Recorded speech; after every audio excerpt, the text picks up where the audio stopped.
They sent their deadliest hunters to Earth and learned humanity doesn't scare easily. The Threx Dominion prided itself on efficiency. For millennia, it had expanded across the spiral arms of the galaxy, subjugating worlds with cold precision. No empire resisted long. Those that tried were erased. Their greatest weapon wasn't fleets or armies. It was their hunters. Genetically enhanced, armored in living exoskeletons, trained from birth to kill without hesitation. To the galaxy, they were myth and terror embodied, the Apex Legion. And when Earth was discovered, an unassuming blue world with a loud, multiplying species, the Dominion didn't bother with diplomacy. They sent the Legion. Part 1. The Target. Commander Varen of the Apex Legion received the orders himself. The Dominion's intelligence had flagged one human in particular, a woman named Captain Mara Holt. Why a single human mattered confused Varen. She was a soldier, yes, but nothing extraordinary by galactic standards. She commanded no fleets, held no throne, possessed no advanced technology. But her record was inconvenient. Reports from skirmishes in the frontier spoke of her unit holding against impossible odds, of her strategies unraveling Dominion advances, of her name becoming a rallying cry among human forces. She is not powerful, the Overseer said, handing Varen the file. But she is dangerous. Kill her, and the humans will break. Varen bowed. It will be done.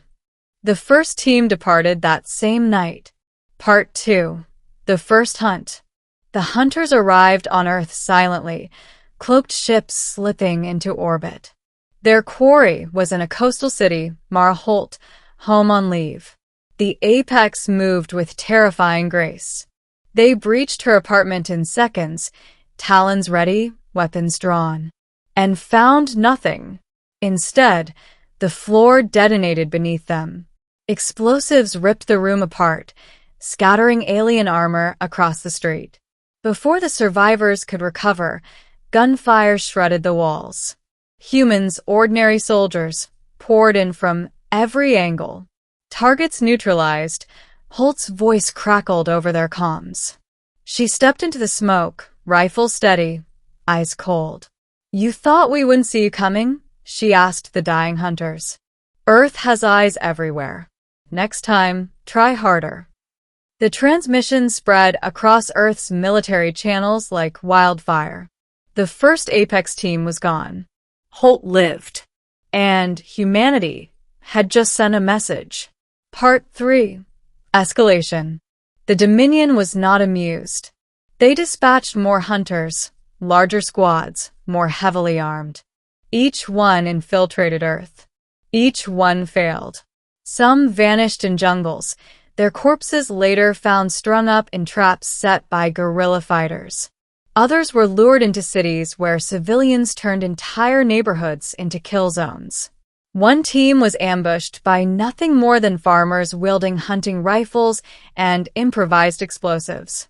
Again and again, Holt was there, coordinating, striking, surviving. It was as though Earth itself rallied to her defense. The Overseer fumed. "She is only one human." "No," Varen said slowly, reviewing the reports.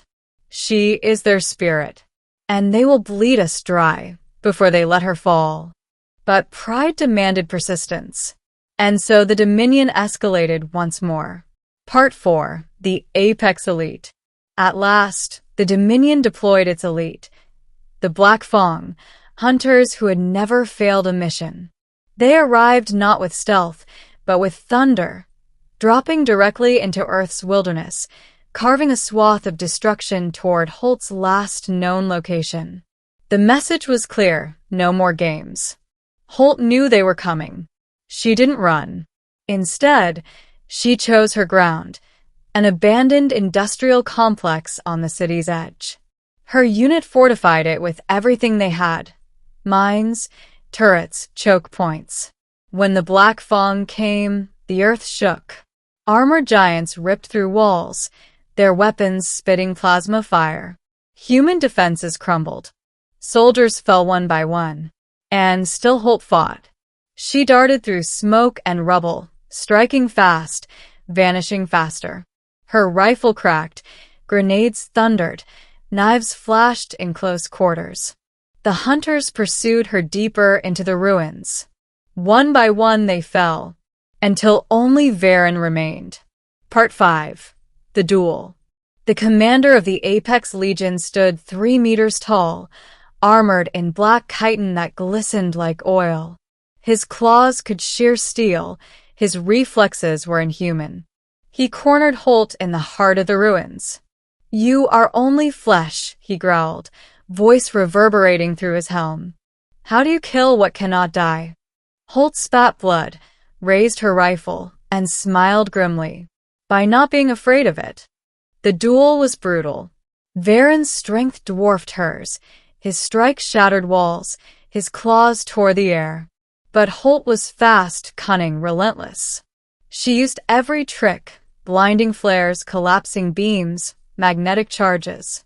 In the end, she jammed a blade beneath his armor, straight into the junction where alien flesh met exoskeleton. With a roar, Varen collapsed. Holt stood over him, chest heaving, eyes burning with defiance. "Tell your Dominion," she whispered, "if they want me dead, they'll have to try harder." She left him alive, broken but breathing, to deliver the message himself. Part 6. The Message Heard. When Varen limped back to the Dominion, the Overseer expected triumph. Instead, he received silence, and then rage. "You failed," the Overseer snarled. Varen's voice was low, shaken. "We all failed. Humanity is not prey. They are hunters. Every soldier, every farmer, every child, they fight with a fury I have never seen. Kill one, and 10 more rise in their place. And this Holt," he shuddered. "She is no longer a target. She is a symbol. Kill her, and she becomes a martyr. Leave her, and she becomes their banner. Either way, we cannot win." For the first time in centuries, the Dominion hesitated. Part 7. Earth's Resolve. Back on Earth, Holt's survival became legend. Her name echoed in barracks, whispered in resistance cells across occupied colonies. She was proof that the Dominion could bleed. She stood before a gathering of human leaders, still bandaged, still scarred. "They sent their best to kill me," she said simply. "And they failed. Not because I'm stronger. Not because I'm smarter. But because humanity doesn't scare easily." She looked out at the stars on the display behind her. "Let them send more. We'll show them the same lesson. Over and over. Until the galaxy understands. We are not prey. We are the hunters now." Part 8. The Terrifying Truth. Word of Earth's defiance spread far beyond the Dominion. Other oppressed worlds listened. Rebellion sparked. Armies long broken stirred with new courage. If humans could stand against the Apex Legion, anyone could. The Overseer fumed, but even he knew the truth. The attempt to assassinate Holt had backfired spectacularly. Instead of crushing Earth, they had turned it into a beacon. And somewhere in the shadows of the galaxy, new hunters were trained, new plans devised. But even as they prepared, fear lingered in their minds. Because they knew now what the Dominion had never believed possible. Earth doesn't fear the dark. Earth doesn't bow to hunters. And humanity never, ever gives up. Epilogue. The record of that campaign was etched in every Dominion archive as a warning. They sent their deadliest hunters to Earth, and learned humanity doesn't scare easily. And for the first time in millennia, the Apex Legion stopped hunting.